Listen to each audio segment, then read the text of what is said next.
ওমানে 10 বছর আগে প্রতিষ্ঠা হয় বৃহত্তর চট্টগ্রাম সমিতি।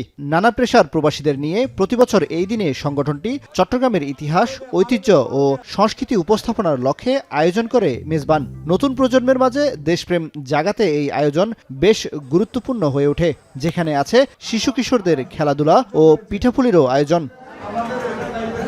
আমরা এখানে উপস্থিত যাতে এমন লাগছে যেন একটা মিনি বাংলাদেশ। এটা আমরা আজকে চট্টগ্রাম সমিতির পক্ষ থেকে চট্টগ্রামে ঐতিহ্যবাহী মেজবানের আয়োজন করেছি। চট্টগ্রাম সমিতি ওমানে যখন অনুষ্ঠান হয় তখন বোঝা যায় হাজার বছরের ইতিহাস। আমরা সবাই অনেকগুলো পিঠা খাইছি, যেগুলো চট্টগ্রামের অনেক ঐতিহ্যবাহী পিঠা।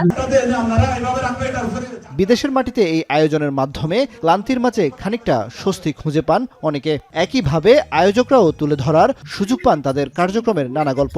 আগামীতেও সমিতির এই অগ্রযাত্রা অব্যাহত রাখার প্রত্যাশা সংগঠকদের।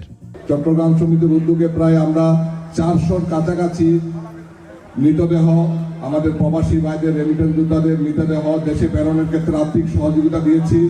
বাংলাদেশ স্কুল সাহাম, বাংলাদেশ স্কুল জালান সহ আরো অন্যান্য যে স্কুলগুলি আছে তাদেরকে আমরা আর্থিক সহযোগিতা দিয়েছি। অনুষ্ঠানে সাংস্কৃতিক আয়োজন ছাড়াও বিভিন্ন প্রতিযোগিতায় বিজয়ীদের হাতে পুরস্কার তুলে দেওয়া হয়। এ সময় সমিতির উপদেষ্টা পরিষদ, কার্যকরী কমিটি, আজীবন ও সাধারণ সদস্য এবং তাদের পরিবার পরিজন উপস্থিত ছিলেন। কামরুল হাসান, জনি, এখন।